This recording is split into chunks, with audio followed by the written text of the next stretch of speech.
make the things that we buy and sell.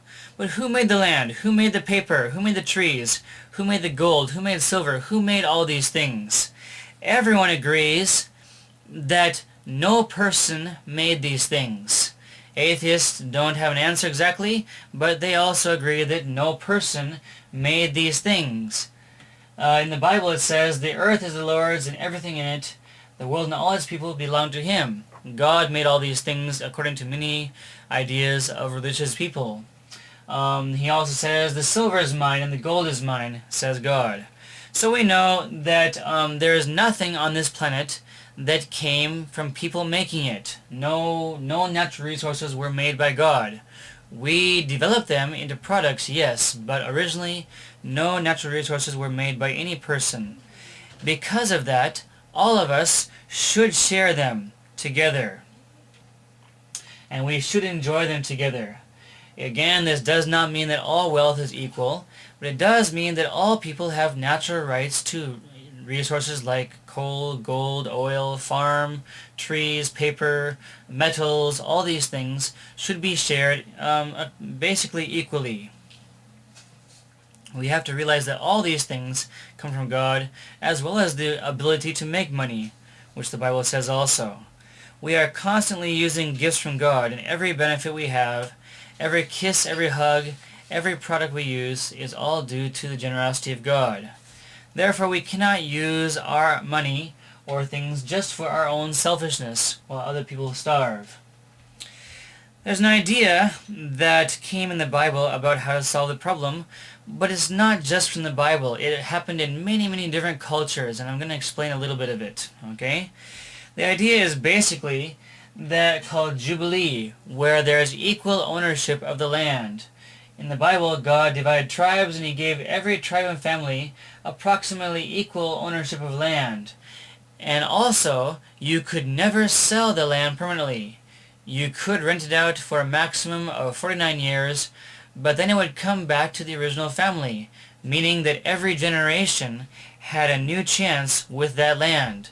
And so every generation had a guarantee of a good chance at a good future for their generation. They all had equal access to land and natural resources. And so there's another system that's very similar to this. This system would be very good, but probably it could only happen with war and great restructuring of society. But there's another idea called land rent, which is very similar. And this is a summary of the ideas of land rent. Number one, it has basic economic rights for all. Societies must recognize each person's basic economic rights to share nature. This right is recognized by almost all philosophers as basic justice, as we'll see soon. Number two, most governments charge taxes on many things: salary, work, houses, business, sales tax, and other things.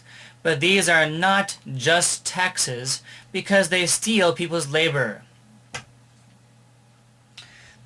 But it is just to tax people for using nature because they didn't make land, trees, gold, or any of those things. So land rent only taxes nature use, nothing else. Usually about 10% of the value of the land or nature.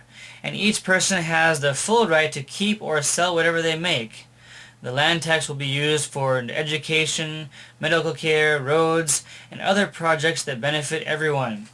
Benefits are: it has security for all, equal opportunity, incentives and freedoms for all. The poor are not taxed, so they can save up. People keep 100% of the profit from their work. Land productivity is maximized. Unused land is sold. Monopolies and privilege is prevented. Number three, nature can't be inherited. Natural resources like land cannot be inherited since they belong to society.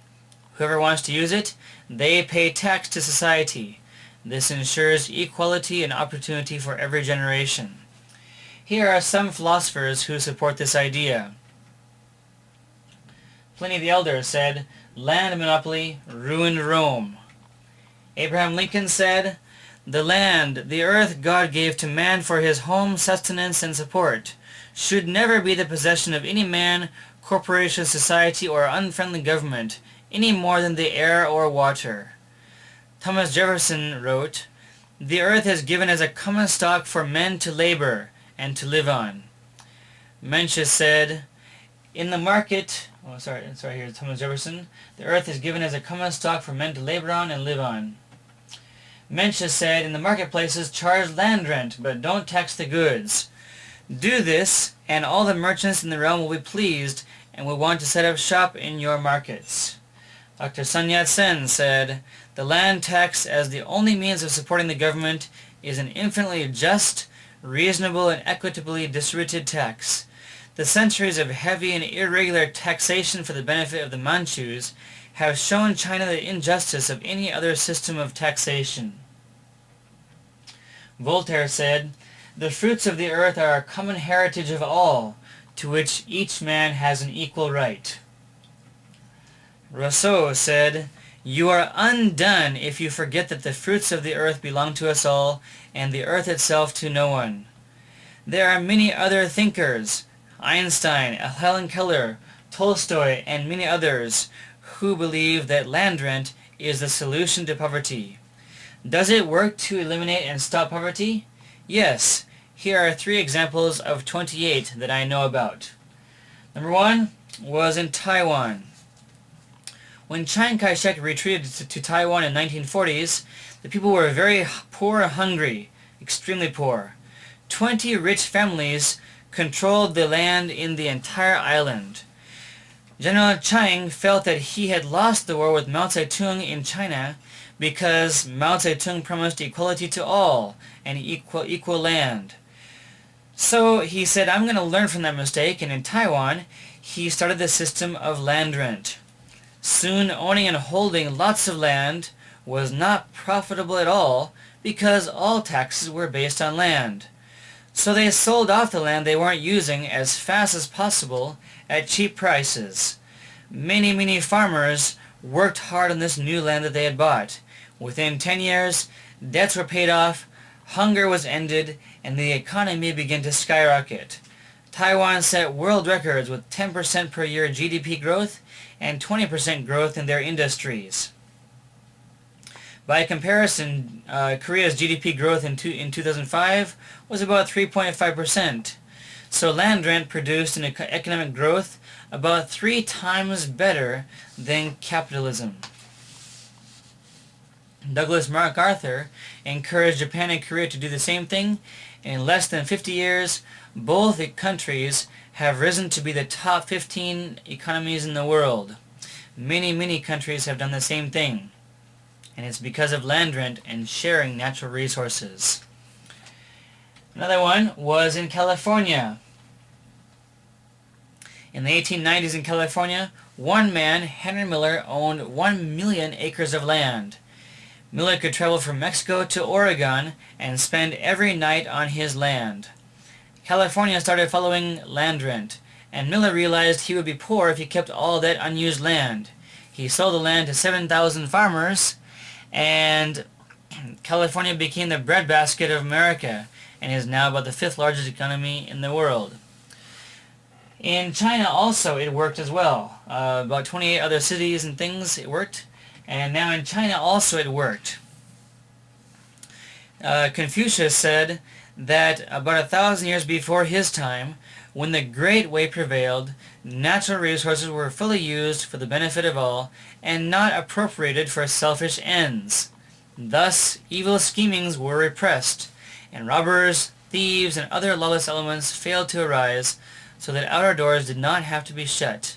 This was the age of the great commonwealth of peace and prosperity. Many native peoples in history, like the Indians, the Eskimos, and many others, also shared nature, and they almost never had poverty like we do. Again, this is not forcing equal wealth, but it is guaranteeing equal opportunity. These examples and many more show us that people, nations, all experience incredible economic growth when we share God's resources and take care of each other's basic needs. It drastically improves the efficiency of using resources and also human technology and knowledge and brain power and physical ability. When people share God's resources, and when the desire for luxury and opulence is not number one, there is so much peace and safety that you don't even have to lock your doors. Just amazing. Unfortunately, many countries ignore this principle, and the top 5% in the world, sometimes even the top 1%, own more than 90% of the natural resources. God said to study His Bible and meditate on it every day so that you can be sure to obey and benefit from that, and if we do, we'll be prosperous and we can deal wisely and have good success. He also said this, that we should not just pretend that we love others, really love them. These are principles that solve poverty. Capitalism, which is based on greed, tells us just to think about ourselves. But what happens when we do this? Nationalism says the comfort of the people in any country is more important than foreigners having enough food, clean water, and housing. As a result, the world spends $1 trillion in military. But God says, love one another. Selfishness says, I've got to have the latest fashions, the newest jeans, the newest BMW. My pleasures are more important than others' basic needs. As a result, we have to set up locks, guardrails, security systems, security guards, policemen. The costs of security in society are astronomical, at least in the trillions of dollars. God says, love one another. Capitalism says you can own nature without caring for others' rights. As a result, we waste the lives of millions and billions, including many probable Einsteins, because they can't even afford to learn to read and write. But God says, love one another. Selfishness says that if I have AIDS, I'm going to justify my sexual needs and not care about others. And so we have an AIDS epidemic that is spreading like lightning and affecting even babies when they're born. But God says, think of others first.